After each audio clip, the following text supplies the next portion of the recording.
ஜனநாயகம் movie ticket scam அதை பற்றி அந்த வீடியோவில் பார்க்க போகிறோம். சார் என்ன பண்ணிட்டு வந்தீங்க? சொல்லு போங்கண்ணே. சொல்றா கேவலமா இருக்குண்ணா சொல்றது. சொல்லு, பரவாயில்ல கேட்போம், அந்த கேவலத்தை கேட்போம், சொல்லு. இன்ஸ்டால ஒருத்தன் ஜனநாயகன் மூவி டிக்கெட்னு சொல்லிட்டு போட்டிருந்தான். சரி, நீ என்ன பண்ண அதை பார்த்து?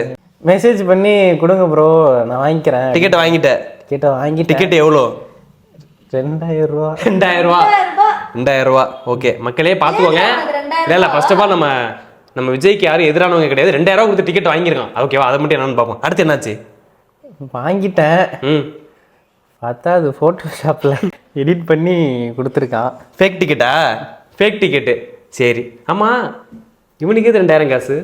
ஏதுடா எதுரா? ஒன்றும் இல்லைண்ணே, ஒருத்தன்ட்ட பொங்கல் காசு வரும்னு சொல்லிட்டு கடன் வாங்கினேன். ஓ, அந்த பொங்கல் காசு 3000 ரூபா வரும்ன்றதா கடன் வாங்கியிருக்காரு. இத்தரிச்சலை கிளப்பாதீங்கண்ணே. ஜனநாயகம் படம் வந்து தள்ளி போனது எங்களுக்கும் வருத்தமாக தான் இருக்குது. அதோட வருத்தமான விஷயம் என்னன்னா 2000 டிக்கெட் ரொம்ப அதிகமான ரேட்டாகவும் இருக்குது. அது ஏமாந்துட்டு வந்திருக்குது நாய். அதை நினச்சி ரொம்பவும் வருத்தமாக இருக்குது. நாங்கள் யாரும் விஜய்க்கு எதிரானவங்க கிடையாது, ஜனநாயகம் படத்துக்கு எதிரானவங்க கிடையாது. 2000 நாய் ஏமாந்துட்டு வந்திருக்கு. நீங்களும் அந்த மாதிரி யாரும் பார்த்து ஏமாந்துடாதீங்க. இந்த ஆன்லைனில் எவனா டிக்கெட் சேல் பண்ணுறேன்னு சொன்னால் ஃபேக் டிக்கெட் வச்சு ஏமாந்துட்டு வந்துடாதீங்க. சரி, ஓகே, நான் போகிறேன், நீங்கள் போங்க. இங்கே வாடா டே.